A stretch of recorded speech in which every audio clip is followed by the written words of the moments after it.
हरे कृष्ण। साधुराम। चाबी ले लो, मेरे प्रसाद को क्या रखे? खिचड़ी बना देना। अच्छा, 8 बजे के आसपास हमारे रूम में रहते ना, 8 बजे।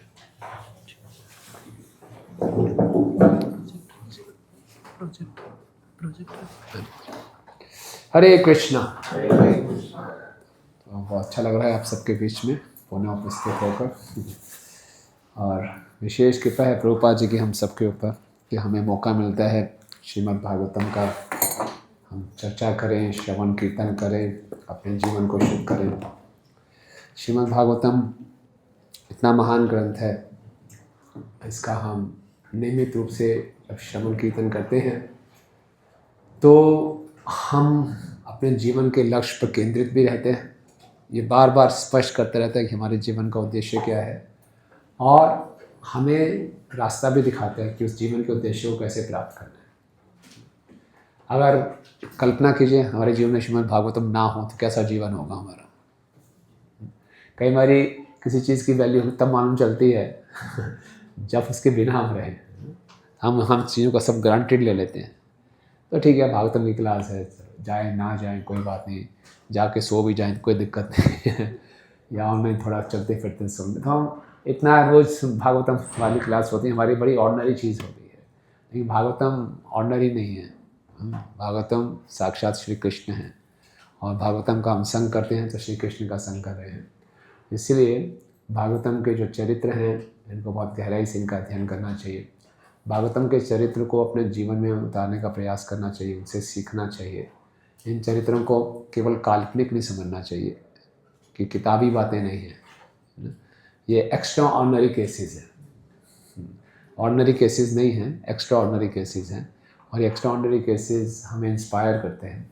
तो इसलिए श्रीमद् भागवतम का, और ख़ासकर जो भक्ति वैभव है, भक्ति वैभव में प्रतिदिन भागवतम क्लासेस तो होती हैं, लेकिन भक्ति वैभव में एक सिस्टमेटिक तरीके से, ऑर्गेनाइज तरीके से, श्लोक बाय श्लोक, क्या श्लोकों का आपस में कनेक्शन है, क्या थीम चल रही है, उसका हम आपस में चर्चा करते हैं। उसके फिर आप उसके बाद CBA होता है, OBA होता है वो पार्ट कैसा लगता है आपको? तो वो भी अच्छा पार्ट है, ऐसी बात नहीं है। अगर वो नहीं होगा तो फिर बिल्कुल भी गंभीरता से नहीं लगेगा, तो ये भी अच्छी बात है। तो फिर हम भागवतम का तीसरा स्कंद का इस सत्र में हम श्लोक संख्या, क्षमा करें, अध्याय 17 से 20 में चर्चा करेंगे। तो मुख्यतः वराह भगवान की लीला है, और 20वें अध्याय में 17, 18, 19 में वराह भगवान की लीला है, और 20वें में विदुर जी फिर से प्रश्न पूछ रहे हैं, तो उसमें विसर्ग के विषय में दोबारा से बताया जाएगा। राइट। तो श्रीमद् भागवतम का जो तीसरे स्कंद का एक संक्षिप्त ओवरव्यू ले लेंगे तो हम समझ पाएंगे कि हम क्यों ये चर्चा कर रहे हैं। राइट। तो श्रीमद् भागवतम के पहले हम देखते हैं 4 चैप्टर्स में क्या है, विदुर और मैत्रु का मिलन, विदुर जी का उद्धव जी के साथ मिलन। विदुर जी का अपमान होता है, फिर बाहर आते हैं, फिर उनको उद्धव जी मिलते हैं, वो भगवान की लीलाओं की चर्चा करते हैं। फिर उद्धव जी उनको बताते हैं कि आप मैत्री मुनि से मिलिए, और 5वें अध्याय से विदुर मैत्री संवाद शुरू होता है। और 5 से लेकर 11 में पहले विदुर जी बहुत ही साधारण सा प्रश्न पूछते हैं, एक साधारण जीव के, वो मैत्री मुनि के देख रहे हैं, पहली बार ही मिल रहे हैं, तो सीधा ही कृष्ण की लीला के बारे में चर्चा नहीं करते। और फिर मैत्री जी सर्ग और विसर्ग के बारे में बताना शुरू करते हैं, प्राइमरी क्रिएशन और सेकेंडरी क्रिएशन। सो अध्याय 5 से 11 में वो सर्ग के विषय में बताते हैं, है ना। सर्ग मतलब क्या? प्राइमरी क्रिएशन, जो महाविष्णु करते हैं। और फिर अध्याय 12 से विसर्ग शुरू होता है कि ब्रह्मा जी ने पहले अज्ञानता को उत्पन्न किया, फिर 4 कुमार, फिर रुद्र उत्पन्न हुए, है ना, वो सब हमने चर्चा की। फिर बाद में मनु, स्वयं मनु और शत्रुपा उत्पन्न होते हैं। फिर वो बोलते हैं आप क्रिएशन करो, तो देखते हैं क्रिएशन करने पृथ्वी नहीं है, पृथ्वी रसातल में चली गई। तो फिर 13वें अध्याय में वराह भगवान का वर्णन होता है। तो वराह भगवान का वर्णन करते हुए श्वेत वराह और नील वराह दोनों को वर्णन कर देते हैं। श्वेत वराह की लीला कौन से मनु में होती है? मनवंतर में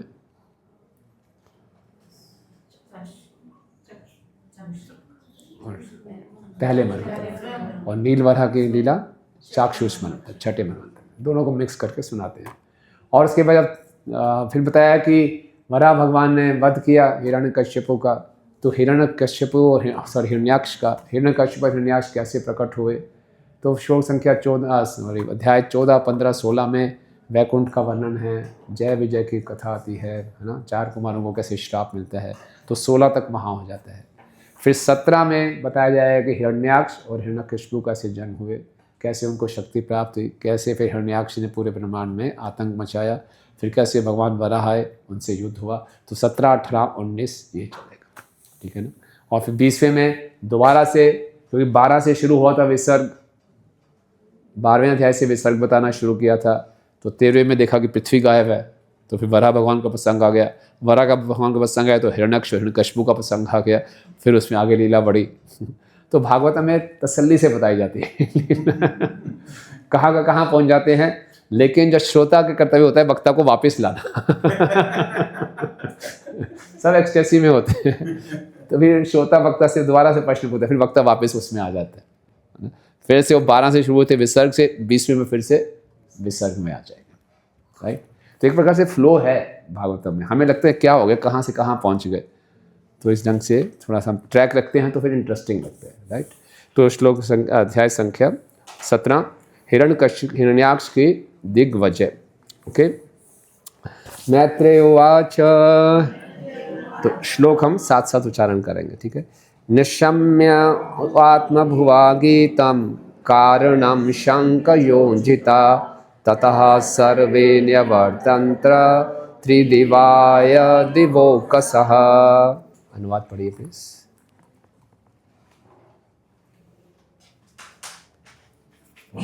मैत्रेय ने कहा, विष्णु से उत्पन्न ब्रह्मा ने जब अंधकार का कारण कह सुनाया तो स्वर्गलोक के निवासी देवता समस्त भय से मुक्त हो गए। इस प्रकार वे अब सभी अपने अपने लोकों को वापस चले गए। तो क्यों अंधकार हो गया था?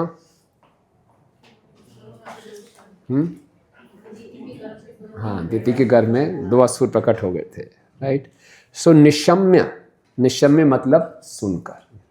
ओके, आत्मभुवा, आत्मभुवा जिसका जन्म स्वयं हुआ ब्रह्मा जी के द्वारा, गीतम व्याख्यम कारणम कारण, शंकया उज्झिता, शंका से वो मुक्त हो गए, भय से मुक्त हो गए। ओके, तथा सर्वे निवर्तन्त त्रिदिवाय दिव ओकसा, फिर सब अपने अपने स्वर्ग लोक को लौट गए, राइट। तो यहाँ पे तात्पर्य पढ़िए प्लीज। तात्पर्य, स्वर्गलोक के निवासी देवता भी ब्रह्मांड के अंधकारग्रस्त होने जैसी घटनाओं से अत्यंत भयभीत हो जाते हैं, अतः वे ब्रह्मा के पास परामर्श हेतु गए। इससे यह संकेत मिलता है कि इस भौतिक जगत में प्रत्येक जीवात्मा भय से ग्रस्त है। इस संसार में 4 मुख्य कार्यकलाप हैं: आहार, निद्रा, भय, भ्रमत्व। देवताओं में भी भय तत्व विद्यमान रहता है। प्रत्येक लोक में, यहाँ तक कि स्वर्ग लोक में, जिसमें सूर्य तथा चंद्र लोक सम्मिलित हैं, और इस पृथ्वी लोक में भी पशु जीवन के जैसे ही सिद्धांत पाए जाते हैं। अन्यथा देवता अंधकार से इतने भयभीत क्यों होते? देवताओं तथा सामान्य जनों में यही अंतर होता है कि देवता अधिकारी के पास जाते हैं, जबकि इस पृथ्वी पर रहने वाले सामान्य जन अधिकारी का अनादर करते हैं। यदि लोग अधिकारी के पास पहुंच सकें तो इस ब्रह्मांड की प्रत्येक प्रतिकूल अवस्था सुधर जाए। अर्जुन भी कुरुक्षेत्र के युद्ध स्थल में विचलित हुआ था, किंतु वह अधिकारी अर्थात श्री कृष्ण के पास पहुंचा और उसकी समस्या हल हो गई। इस घटना से यही उपदेश मिलता है कि हो सकता है कि हम किसी भौतिक परिस्थिति से विचलित हों, किंतु यदि हम ऐसे अधिकारी के पास पहुंच सकें जो समस्या की वास्तव में व्याख्या कर सके तो हमारी समस्या हल हो जाती है। देवता उत्पाद का अर्थ जानने के लिए ब्रह्मा के पास गए और उनसे सुनने के बाद वे संतुष्ट होकर अपने अपने धाम शांति पूर्वक वापस चले। ओके, सो कौन से 2 मुख्य विषयों पे चर्चा की है प्रभुपाद जी ने तात्पर्य में? अधिकारी के पास जाना चाहिए। हाँ। गुड। और दूसरा विषय? संसार में सभी भयभीत हैं, सभी भयभीत हैं। सारे जीव, चाहे वो देवता भी क्यों ना हो। या और भय से मुक्त होने का सबसे अच्छा तरीका क्या है? सही अथॉरिटी के पास जाना। बहुत ही इंपॉर्टेंट पॉइंट है। तो आहार निद्रा भय मैथुन में जो सबसे स्ट्रॉन्ग इमोशन है वो है भय। भय कुछ भी करवा सकता है हमसे, खाना, सोना। और मैथुन इसमें फिर भी हम अपना कुछ जैसे जैसे एज बढ़ती है हमारी, खाने पे अपने आप नियंत्रण करना ही पड़ता है। आप चाहो ना चाहो, ये भी नहीं खाना, ये नहीं खा सकते, तो अपने आप खाना भी कम हो जाता है। खाना कम होता तो नींद भी कम हो जाती है। ठीक है, मैथुन की क्रियाएं भी धीरे धीरे कम होंगी, लेकिन जो भय है, अपना बचाव करने की प्रवृत्ति, वो बनी रहती है, वो बहुत स्ट्रांग है ना। और वो कुछ भी करा सकती है, बड़ा स्ट्रांग इमोशन है। हम सोचते हैं कि लोग जब एक बार भयभीत हो जाएं, असुरक्षित हो जाएं, इनसिक्योर हो जाएं, किसी भी हद तक जा सकते हैं ना, क्योंकि भय सीधा आपके मिथ्या अहंकार पे अटैक करता है, अपने हमारे अस्तित्व का खतरा हो जाता है, तो वो हम सहन नहीं कर पाते। तो उसमें कुछ भी व्यक्ति कर सकता है। जैसे हम देखते हैं कृताद्युति चित्रकेतु की पत्नी ने, उसको एक को पुत्र प्राप्त हुआ, बाकी 99,99,99,999 पत्नियां भयभीत हो गई। एक बेचारी अकेली वो, और 99,99,99,999 पत्नियां, सब ने मिलकर छोटे से बच्चे को मार दिया, विष खिला दिया। सो भय इतना स्ट्रॉन्ग इमोशन है, किसी भी कुछ भी कराने को तैयार हो जाए। और हम छोटी बात पे बहुत जल्दी भयभीत हो जाते हैं। और भय का मुख्य कारण क्या है? भागवतम क्या बताती है? भय का मुख्य कारण क्या है? भयाद्यत्यम अभिनिवेशेत स्यात्। भय उत्पन्न होता है देहात्म चेतना से। भयाद्वित्यम, द्वितीय मतलब मेरी सेकंड आइडेंटिटी, मेरी प्राइमरी आइडेंटिटी, फोरमोस्ट आइडेंटिटी है कि मैं शरीर नहीं, आत्मा।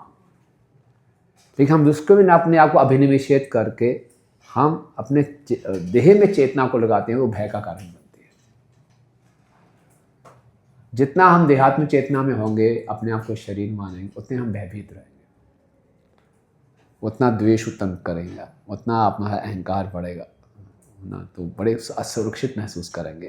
क्योंकि शरीर अस्थाई है, तो हम अस्थाई जो भी कोई चीज़ होती है हमें भय उत्पन्न करेगी। तो इसीलिए भय से निवारण करने के लिए सही अथॉरिटी के पास जाना चाहिए, जो हमें असली चेतना में ऊपर लेकर आए। भय से निवारण का मुख्य तरीका क्या है कि हम जिसको भूल रहे हैं उसको याद करेंगे, कृष्ण का स्मरण करेंगे, तो भय से मुक्त हो जाएंगे। भजहु रे मन श्री नंदन नंदन अभय चरणारविंद रे। यही भय से मुक्त का एक ही कारण है, एक ही तरीका है कि हम भगवान का स्मरण करें, भगवान के चरणों की शरण ग्रहण करें। बड़े से सबसे बड़ा भय क्या है? मृत्यु का। तो भगवान मृत्यु से भी पार कर देंगे, फिर क्या डरना। इसलिए प्रभुपाद बिल्कुल निर्भीक थे, और प्रभुपाद निर्भीकता प्रदान करते हैं। अभी भी हम प्रभुपाद की शरण में जाएंगे, हम भी निर्भीक हो जाएंगे। भयभीत रहेंगे व्यक्ति, हमेशा डरा हुआ व्यक्ति कमज़ोर रहेगा। लेकिन प्रभुपाद जी दबंग थे, कितने बहादुर थे। 70 साल की उम्र में विदेश चले गए। प्रभुपाद जब मॉर्निंग वॉक में थे, उनके शिष्यों ने बोला, प्रभुपाद सुना रहे थे कि मैं कलकत्ता में विक्टोरिया मेमोरियल पर चढ़ गया ऊपर। शिष्य ने बोला, Prabhupada you are very brave. Prabhu कहता I am brave now also. 70 साल की उम्र में बाहर आ गया प्रदेश में, अभी बहुत बहादुर हो। तो भय से मुक्त कैसे? क्योंकि प्रभुपाद ने भगवान की शरण ग्रहण की है। इसी प्रकार से हमें भी कभी जीवन में भय हो तो हमें भगवान की शरण ग्रहण करनी है, लेकिन हम कर नहीं पाते। तो क्या चाहिए? एक अथॉरिटी से सुनना चाहिए, उनके पास जाना चाहिए, उनसे सुनना चाहिए। जब उनसे हम सुनते हैं तो फिर हमें वास्तविक स्थिति मालूम चलती है। देवताओं को मालूम चल गया अंधकार क्यों हुआ। अच्छा, ये 2 असुर आए हैं, वो हो, और इन असुरों का वध भगवान करेंगे, बहुत बड़ी अच्छी बात है, निश्चिंत हो गए। तो बड़े भयभीत हो गए थे। ध्रुव महाराज ने तपस्या की, ध्रुव महाराज जी ने सांस रोक ली, पूरे ब्रह्मांड में हवा खत्म हो गई। क्योंकि भगवान को अपने हृदय में ले आए और ऊपर से सांस भी रोक ली, तो पूरे देवता लोग सफोकेट हो गए। अब अचानक से हवा ली नहीं जा रही, क्या हो गया एकदम। देवता गुणों गए, इस लोक में नहीं, देवता गुणों में सब भगवान के पास गए, बचाओ बचाओ, चिंता मत करो, मेरा भक्त तपस्या कर, अभी ठीक कर देता हूँ। अच्छा ठीक। तो अथॉरिटी के पास जाते हैं, वो सही हमें बताते हैं, तो हमारा सारा भय मुक्त हो जाता है। इसीलिए श्रवण का इतना महत्व है, इसलिए सही सोर्स से सुनना चाहिए, सुनेंगे तो होंगे। और अगर हम एक अथॉरिटी का रोल प्ले कर रहे हैं, अधिकारी का रोल प्ले कर रहे हैं, तो हमारा भी कर्तव्य ये है कि जो हमसे सुनने आए, हमसे गाइडेंस लेने आए, हम उसके भय को मुक्त करें। ये ना बोले बेटा चिंता मत कर, मैं हूँ तेरे साथ, है ना। उसको क्या करें, भगवान के चरणों पर लिखें, श्रील प्रभुपाद जी से मिलाएं। हमारे गाइडेंस का एक ही उद्देश्य होना चाहिए कि वो व्यक्ति, वो जीव श्रील प्रभुपाद जी की शरण में आ जाए, अपने पर निर्भर ना बनाए। क्योंकि मैं पूर्ण रूप से अभी मुक्त नहीं हूँ, ओके, मैं खुद ही भयभीत रहता हूँ। अपने पे आश्रित बना लिया, वो भी भयभीत रहेगा हमेशा। तो प्रभुपाद पर आश्रित बनाएं, हरिनाम पर आश्रित बनाएं, भागवतम पर आश्रित बनाएं। तो हमारे पास कोई जीव आता है तो हम उसको इस ढंग से गाइड करें कि भागवतम की शरण लो, हरिनाम की शरण लो, राधा माधव की शरण लो, है ना।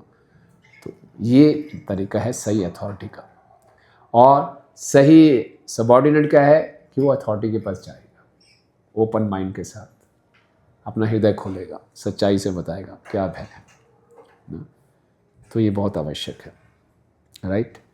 इसी ढंग से हम देखते हैं कि बिना अथॉरिटी से, प्रॉपर अथॉरिटी के पास जाए, उनसे सुने, हमारे जीवन में आनंद आ ही नहीं सकता, क्योंकि हम भयभीत रहेंगे। भयभीत व्यक्ति कैसे खुश रह सकता है।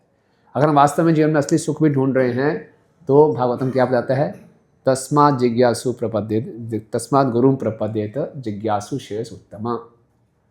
गुरु की शरण में जाओ और उससे श्रेयस, उत्तम आनंद की जिज्ञासा करो, ठीक है ना। तो असली जिज्ञासा करने से हमारा भय मुक्त होता है और हमें असली आनंद प्राप्त होता है।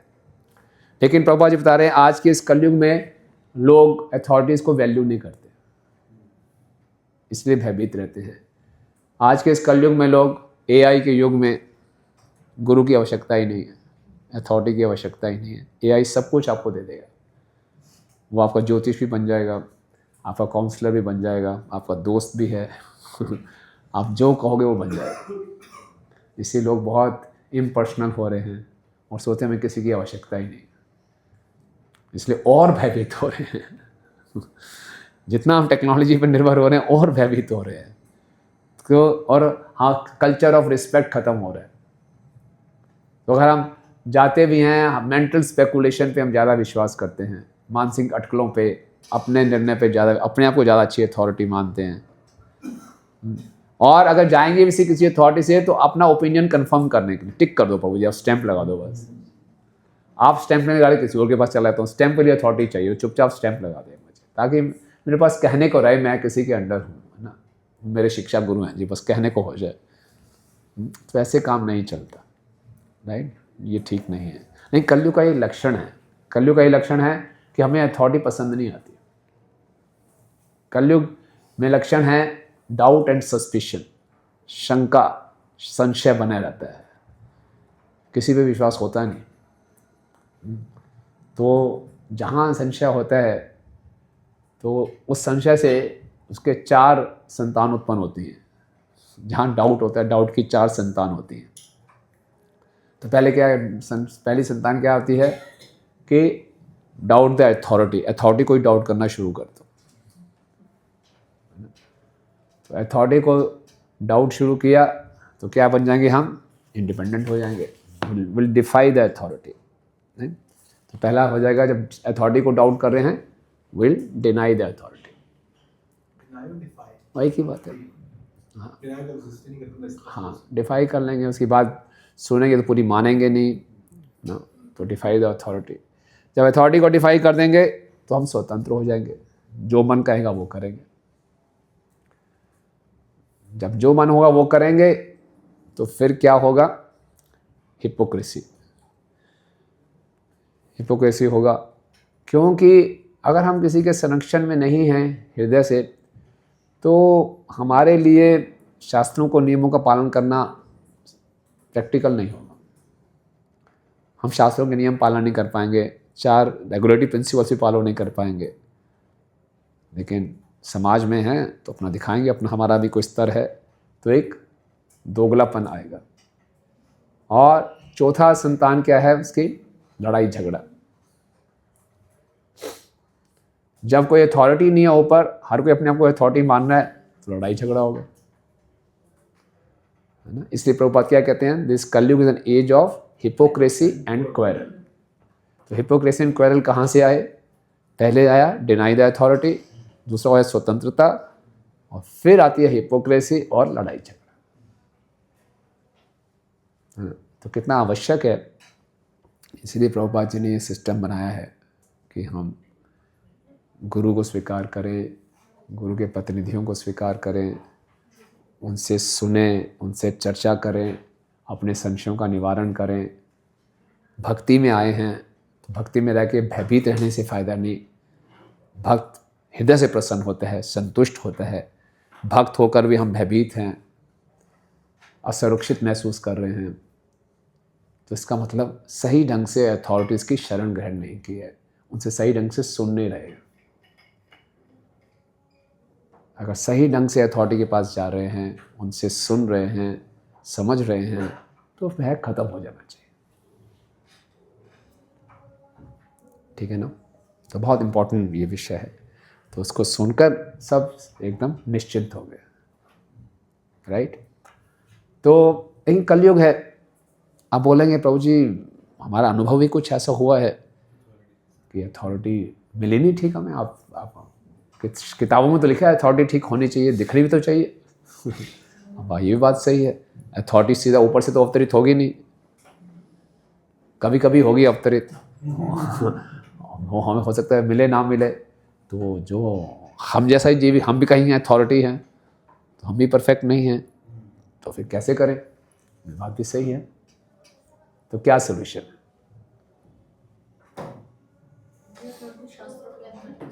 हाँ जी, हाँ जी, जो अथॉरिटी शास्त्रों को फॉलो करने का प्रयास भी कर रही हो। शास्त्रों को फॉलो करना भी इतना आसान नहीं है। हम 100% ना भी कर पा रहा हो, लेकिन वो अपना सिंसियर प्रयास कर रहा हो तो भी अच्छा है। और कैसे जाएंगे भगवान की शरण में? हैं? प्रे कर सकते हैं, यस, लेकिन भगवान के हम डायरेक्शन में नहीं जा सकते। सीधा अल्टर में कूद जाए, राधा माधव के चरणों में पड़े, छोड़ूंगा नहीं अब। ऐसे तो होगा नहीं, है ना। तो भगवान की शरण, भगवान खुद ही कहते हैं गुरु के माध्यम से आओ, भक्तों के माध्यम से आओ। भगवान से प्रार्थना कर सकते हैं कि हम ऐसे भक्तों का संग दें जिनकी हम शरण ग्रहण कर सके। और एक ही पार्टी जिसने कृष्ण की शरण ग्रहण करा हो, जिस अथॉरिटी ने सिर्फ कृष्ण की शरण ग्रहण करी हो। हाँ, जिस अथॉरिटी ने कृष्ण की शरण ग्रहण की। यस बाबा जी। जैसे हमारे शर्त स्वामी हैं, जितने भी भूतपूर्व जितने आचार्य हैं, उनको फॉलो कर रहे हो। हाँ, जो हमारे अथॉरिटी है उनको फॉलो कर रहे हो गुरु साधु शास्त्र के अनुसार। मेरा अपना एक्सपीरियंस है कि एक बार प्रभात की शरण में जाने से सोल्यूशन मिलता है। प्रभुपाद जी के प्रेयर करने से solution मिलता है। बहुत मिलता है। यस, प्रभुपाद ऐसे ही लोग हैं। यह सबका है। प्रभुपाद हमारे मुख्य शिक्षा गुरु हैं, तो उनकी शरण में भी जाना चाहिए। लेकिन प्रभुपाद जी कहते हैं फिर भी कोई ऐसा जीव होना चाहिए जो हमारा कान पकड़ सके। हाँ, हम कई बार अपने मन से हिसाब से प्रभुपाद से कुछ प्रार्थना कर लेंगे, बोले प्रभुपाद ने मुझे कुछ इंडिकेट किया, मैं फॉलो कर रहा हूँ। तो कोई हो बेटा, कहाँ जा रहा है, कान पकड़ ले। कोई तो हो, राइट। तो कई कॉम्बिनेशन परम्यूटेशन बनेंगे कलयुग में, प्रैक्टिकल रहेंगे। कई बारी अथॉरिटी भी फर्स्ट क्लास है, सिंसियर है, और सबऑर्डिनेट भी सिंसियर है। ये तो परफेक्ट कॉम्बिनेशन है ना। सुखदेव गोस्वामी परीक्षित महाराज का कॉम्बिनेशन है। तो वहाँ भगवान प्रकट होंगे ही होंगे, तो वहाँ दोनों प्रगति करेंगे। श्रवण कीर्तन, एक सुनेगा एक बोलेगा, दोनों प्रगति करेंगे। दूसरा कॉम्बिनेशन हो सकता है कि अथॉरिटी ठीक हो, सबऑर्डिनेट बदमाश हो। वो मानता ना हो, उत्पात मचाता हो। तो फिर क्या करना चाहिए?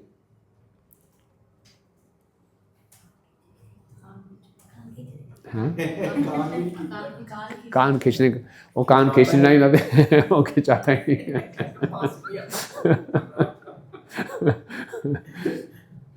उसको मालूम है कान खींचेंगे। हाँ, कई बार सेवा में लगाइए, उसको समझाने का प्रयास कीजिए, कुछ ना कुछ करते रहें, है ना। टॉलरेट करते हैं, समझाने का प्रयास करते हैं, कुछ समय देते हैं, कुछ समझने का प्रयास करते हैं ना। बहुत खर्च हो जाए तो फिर देखना पड़ता है, उसको डिसिप्लिन करना तो डिसिप्लिन करें। और अथॉरिटी सबऑर्डिनेट ठीक है, अथॉरिटी गड़बड़ है, ऐसा भी हो जाता है, ये कम्बिनेशन भी होता है। तो फिर क्या करना चाहिए? तुरंत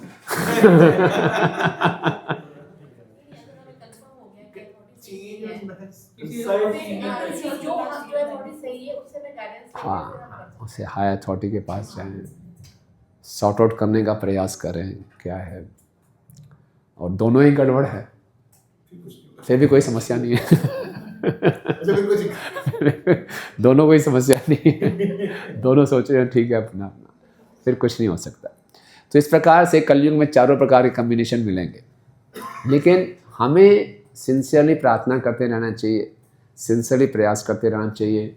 हम दोनों रोल प्ले कर रहे हैं, हम अथॉरिटी का भी रोल प्ले कर रहे हैं, हम सबऑर्डिनेट का भी रोल प्ले कर रहे हैं। तो अथॉरिटी के रोल में हो तो हमारा क्या कर्तव्य बनना चाहिए? अगर अथॉरिटी के रोल में है तो हमारा क्या कर्तव्य बनना चाहिए? हम खुद फॉलो करें, शास्त्रों के आधार पर गाइडेंस दें, और करना चाहिए कि हम रिप्रेजेंट कर रहे हैं हम परब्रह्म को रिप्रेजेंट कर रहे हैं। और हिपोक्रेसी से बचना चाहिए, अपनी पोजीशन क्लियर होनी चाहिए, मैं कितने पानी में, उससे ज़्यादा प्रोजेक्ट नहीं करना चाहिए। यस, अपने आप को ज़्यादा, मतलब कि मैं बस आपका उद्धार करने के लिए प्रकट हुआ हूँ, ऐसा दिखाना, एज अ सर्वेंट रहना चाहिए। यस, उपकरण ही मानना चाहिए। यस यस, या ओके। और ये इनके इन प्रकार उनको प्रभुपाद जी के शरण में लेके आए, अपने पर निर्भर नहीं बनाना चाहिए, उनको पहले ही स्पष्ट करना चाहिए कि मैं मुक्त जीव नहीं हूँ, है ना। आप प्रभुपाद जी के शरण में जाए। और अगर हम सबऑर्डिनेट हैं तो हमें कैसे एक्ट करना चाहिए?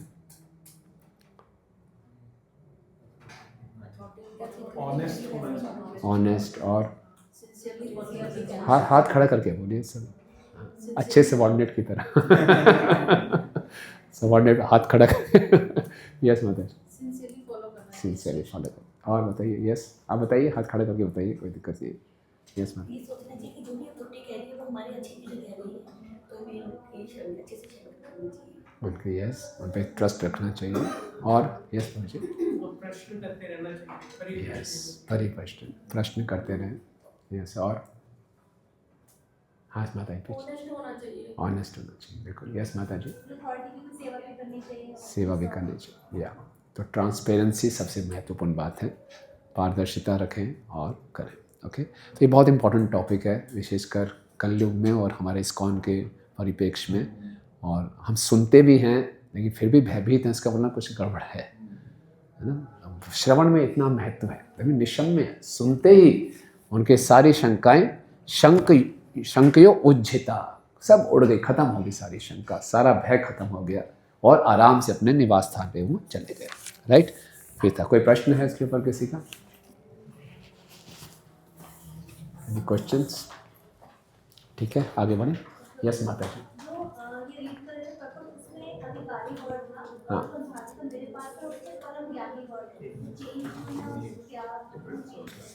एक्चुअली ये इंग्लिश हिंदी में ना अपडेट होता रहता है, अनुवाद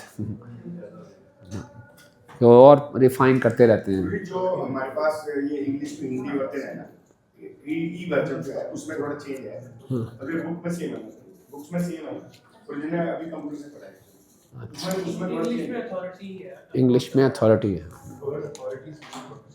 या अधिकारी, परम ज्ञानी, कुछ वही है।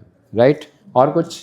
ठीक है जी, आगे बढ़ें। ओके, द्वितीयस्तु भर्तु आदेशात् अपत्य परिशंकनी पूर्णवर्ष शते साध्वी पुत्रो प्रसूशुवे यमो। साध्वी दीदी अपने गर्भ में स्थित संतानों से देवों के प्रति को तरफ किए जाने हेतु अत्यधिक शंकालु थी और अपने पति ने उसके पति ने भी यही भविष्यवाणी की थी। अतः उसने 100 वर्षों के गर्भकाल के पश्चात जुड़वा पुत्रों को जन्म दिया। तो उसको दितिकली कौन सा शब्द यूज किया जा रहा है? साध्वी। असुरों की माँ बनने वाली, लेकिन है साध्वी। क्यों साध्वी बोला जा रहा है?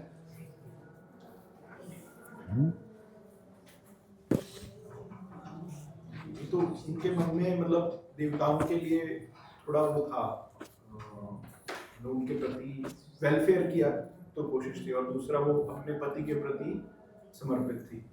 कश्यप की पत्नी थी। हाँ जी। उसको जब पता चल गया था कि उसको भगवान मानने वाले उसके पुत्रों को, तो बहुत प्रसन्न हुई थी। यस, वो भी बात है। पर अच्छे कुल से थी, दक्ष की पुत्री थी, कश्यप की पत्नी थी। बस उस समय क्योंकि काम वासनाओं से पीड़ित होकर अब उसको कष्ट उठाना पड़ रहा है ना। तो भागवत में कुछ ग्रे कैरेक्टर्स भी हैं।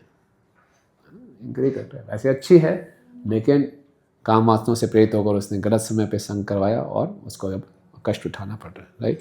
फिर भी उसके अंदर इतनी शक्ति थी कि 100 वर्षों तक उसने घर में ढाल के रखा। ओके। उत्पत्ता बहवस्तत्र निपेतु जार्यमानयो दिवि भुवि अंतरिक्षे च लोकस्य रूभयावह। दोनों सूर्य के जन्म के समय स्वर्ग लोक, पृथ्वी लोक, इन दोनों के मध्य के लोकों में अनेक प्राकृतिक उपद्रव हुए जो अत्यंत भयावान एवं विस्मयपूर्ण थे। या तो पढ़ते जाइए अब क्या क्या हुए, पकड़ देखिए। दूसरा, हाँ जी माता जी।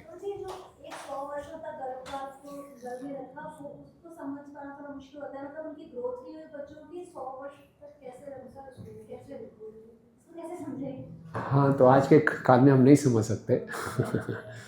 आज के टाइम जो सिजेरियन ऑपरेशन होते हैं तो कैसे समझ सकते हैं कि 100 वर्ष तक गर्भ में रखा, तो समझ नहीं सकते। तो ये उस युग की शक्तियाँ हैं। उन जीवों में इतनी शक्ति होती थी, वो साधारण जीव नहीं है ये सब, उसमें शक्ति थी। इसी प्रकार से कयाधु ने भी हिरण्यकशिपु 100 वर्ष की तपस्या के लिए गया, तो उसने प्रहलाद महाराज को उत्पन्न नहीं किया, नारद मुनि के आश्रम में रहे, सुनती रही, तो उसमें शक्तियाँ थी माता में, देवी के रूप में। तो प्रहलाद महाराज 5 वर्ष के ही थे, 100 वर्ष के नहीं बाहर। सुखदेव गोस्वामी रहे वहाँ पे, तो 16 वर्ष के उसमें निकले, राइट। ओके, पढ़िए जी, आगे पढ़िए। सह चला भुवेश्चेलो अर्दिशा सर्वा प्रज्वलो सलोकेश्चाश्नयापेतु केतवश्चार्ति हेतवा। पृथ्वी पर पर्वत कांपने लगे और ऐसा प्रतीत होने लगा मानो सर्वत्र अग्नि ही अग्नि हो। उल्काओं, पुच्छल तारों तथा वज्रों के साथ साथ शनि जैसे अनेक अशुभ ग्रह दिखाई देने लगे। या तात्पर्य, जब किसी लोक में प्राकृतिक उत्पात होने लगे तो यह समझना चाहिए कि किसी असुर ने जन्म लिया है। वर्तमान युग में आसुरी लोगों की संख्या बढ़ रही है, फलतः प्राकृतिक उत्पादों में भी वृद्धि हो रही है, इसमें कोई संदेह नहीं है, जैसा कि भागवत के कथन से हम स्पष्ट रूप से समझ सकते हैं। देखिए ना, बिल्कुल ठीक बात है। प्रभुपाद का तात्पर्य कितना रेलेवेंट है ना। आगे देखते हैं। भवो वायु सुदुस्पर्शा फुल्काराणिरुन्महो उन्मूल्यन् गत्पत्नी व्यात यानिको रजो ध्वजा।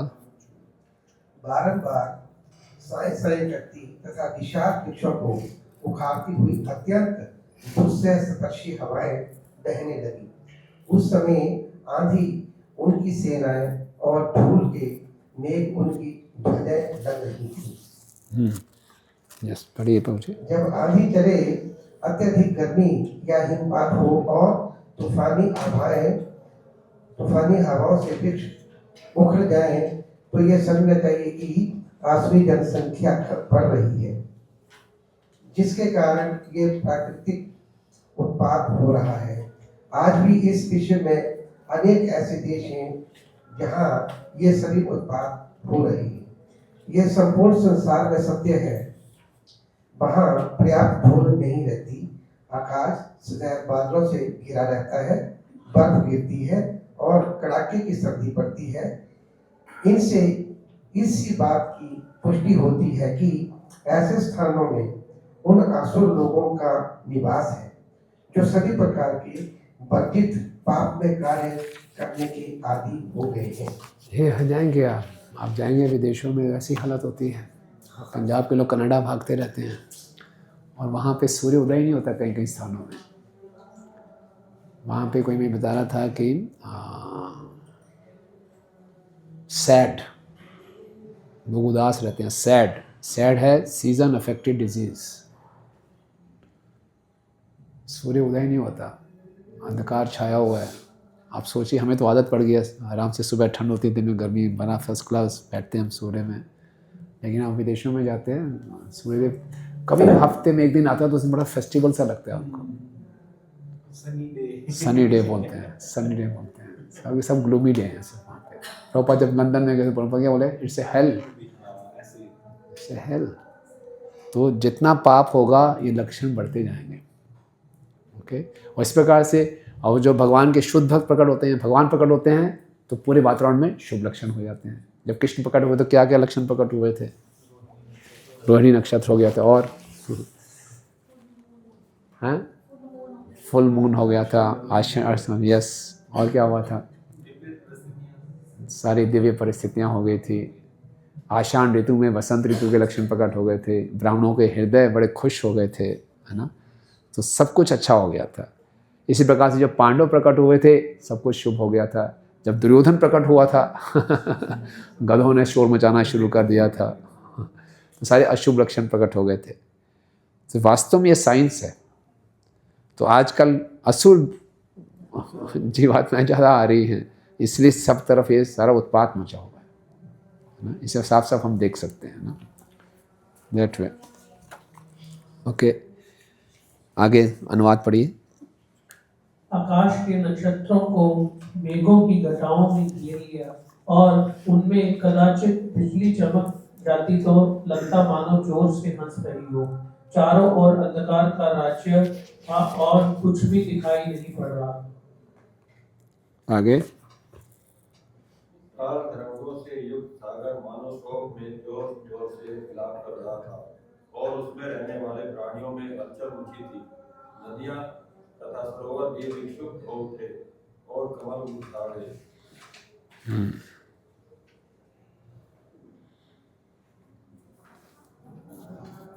सूर्य तथा चंद्रमा के चारों ओर ग्रहण लगने के समय आमंगल सूचक मंडल बार बार दिखाई पड़ने लगा। बिना बादलों के ही गर्जने की ध्वनि और पर्वत की गुफाओं से रथों जैसी गड़गड़ाहट सुनाई पड़ने लगी।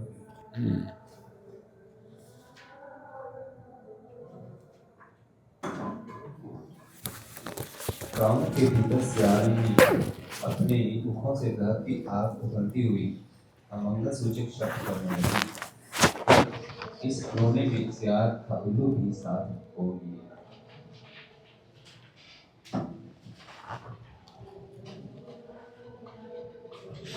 जहाँ तहाँ कुत्ते अपनी गर्दन ऊपर उठाकर शब्द करने लगे, मानो कभी वे गा रहे हैं और कभी विलाप कर रहे हैं।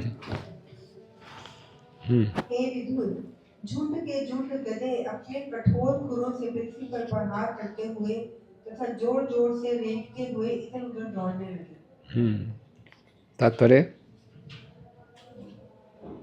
गधों की जाति भी अपने को अत्यंत आदरणीय समझती है। अतः जब वे इधर उधर झुंडों में दौड़ने लगते हैं तो मानव समाज के लिए यह अपशकुन माना जाता है।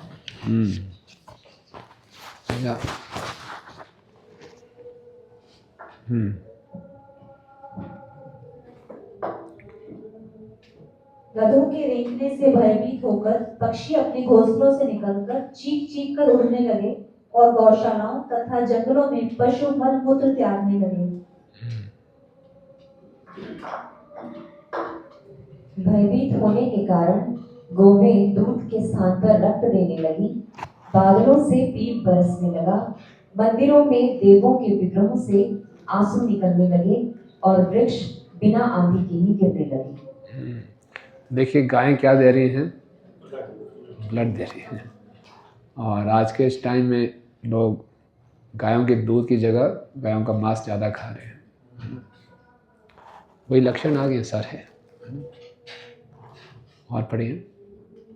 मंगल तथा शनि जैसे क्रूर ग्रह बृहस्पति, शुक्र तथा अनेक शुभ नक्षत्रों को लाकर तेजी से चमकने लगे। टेढ़े मेढ़े रास्तों में घूमने के कारण ग्रहों में परस्पर टक्कर होने लगी। तात्पर्य, यह ब्रह्मांड भौतिक प्रकृति के 3 गुणों के वश में रहकर घूम रहा है। सतोगुणी जीवात्माएं पवित्र योनियां मानी जाती हैं, यथा पवित्र देश, पवित्र वृक्ष आदि। ग्रहों लोगों के साथ भी ऐसा ही है। अनेक ग्रह शुभ माने जाते हैं और अन्य ग्रह अशुभ। शनि तथा मंगल अशुभ सूचक हैं। जब पवित्र ग्रह बहुत तेजी से चमकते हैं तो यह शुभ सूचक होता है, किंतु जब अशुभ ग्रह तेजी से चमकते हैं तो यह शुभ सूचक नहीं माना जाता। तो देखिए कि अभी भी कलयुग में हमें लक्षण नज़र आ रहे हैं, है ना? और हमें देखना चाहिए। भागवतम में जब ये पढ़ते हैं और देखते हैं कि आजकल पूरा असुरों की जनसंख्या बढ़ती जा रही है, आसुरी मानसिकता बढ़ती जा रही है, तो चारों तरफ ये अशुभ लक्षण आ रहे हैं। जैसे जैसे अब टाइम बढ़ता जा रहा है, सुनामियाँ बढ़ती जा रही हैं, है ना? कहीं कहीं कहाँ पे क्या भूचाल आ रहा है, नए नए नाम देते हैं वो, कैटरीना, रीटा, नाम इतने सुंदर सुंदर होते हैं लेकिन वो तबाही में आके चले जाते हैं। तो मैंने किसी से पूछा ये नाम कहाँ से ढूंढते हैं, तो किसी व्यक्ति ने बताया वो जो साइंटिस्ट लोग नाम देते हैं तो अधिकतर साइंटिस्ट अपनी पत्नी का नाम देते हैं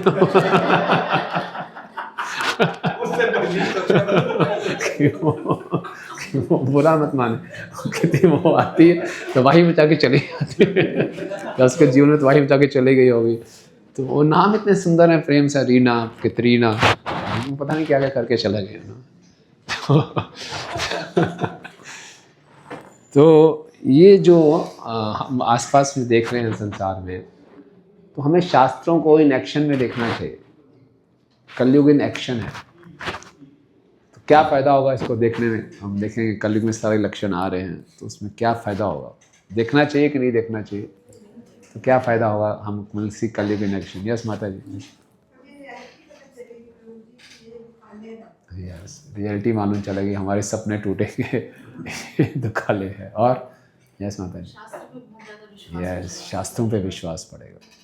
यस और कुछ। यस माता जी, हम अलर्ट रहेंगे कि भी हाँ यस बहुत अच्छी बात है। भागवतम के पहले स्कंद में वर्णन आता है कि कलयुग तो आ गया लेकिन बुद्धिमान लोग इससे प्रभावित नहीं होंगे। राइट। और यस माता जी, शास्त्रों में बताए जो बताए हैं उपाय बताए हैं, तो उनके ऊपर हम पूरी तरह से आश्रित हो जाएंगे। यस क्या उपाय है? हरे नाम हरे नाम हरे नाम केवलम कलौ नस्ते व नस्ते नास्ते गते। यस और क्या फ़ायदे होंगे प्रभु जी? लोग नहीं देखेंगे आप लोग कलयुग इन एक्शन और क्या फ़ायदा होगा?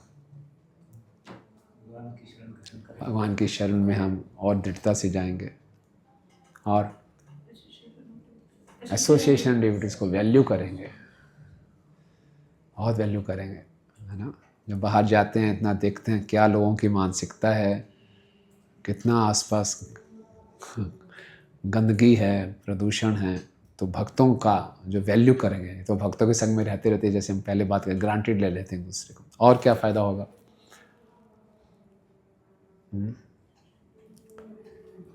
कृतज्ञता बढ़ेगी कि मैं कितना सौभाग्यशाली हूँ कि मुझे सही रास्ता दिख रहा है।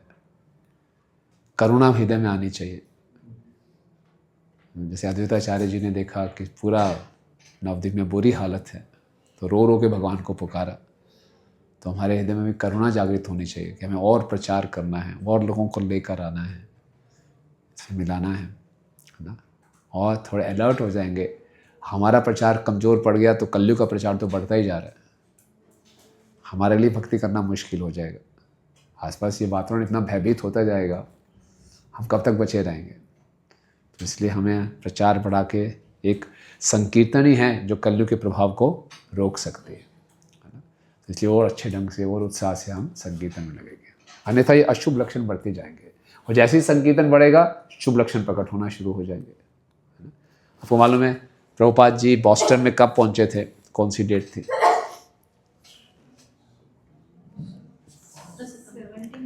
हाँ 17 सितंबर 1965।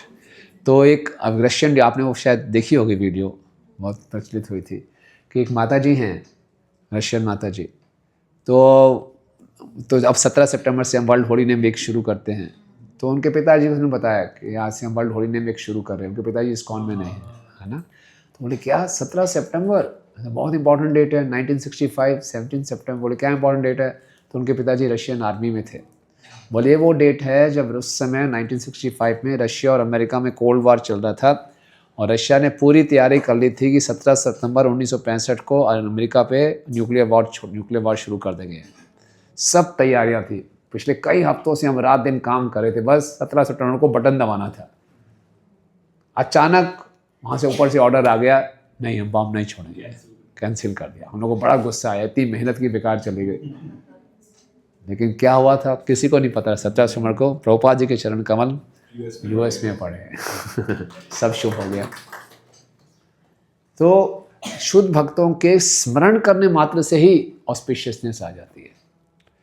फिर उनकी सेवा करना, उनके दर्शन करना, उनसे सुनना का क्या मतलब है? उनके स्मरण करने मात्र से ही परीक्षित महाराज बताते हैं सुखदेव गोस्वामी के कि सब प्रकार की, आप घर में बैठे बैठे भी यहाँ आप प्रभुपाद जी का स्मरण भी कर लेंगे, सब अशुभता खत्म हो जाएगी। इतनी शक्ति है भक्ति में, भगवान के भक्तों में। तो इसलिए इसका खूब प्रचार करने की हमारा उत्साह बढ़ेगा जब आसपास हम देखेंगे इतनी अशुभता फैलती जा रही है। राइट, ओके, यस माता। अभी अच्छा, आपकी हेल्थ ठीक नहीं? हाँ, व्हाई नॉट? क्या तबीयत ठीक नहीं है? नहीं ठीक है, थोड़ी सी सेव है, आप आएंगे? मैं अभी आपके साथ हूँ। हाँ जी, अच्छा अच्छा, 10-15 मिनट की ब्रेक ले, ठीक है। तो अभी ब्रेक ले लेते हैं, तो 7:45 के आसपास मिलते हैं, ठीक है? चलिए, हरे कृष्ण।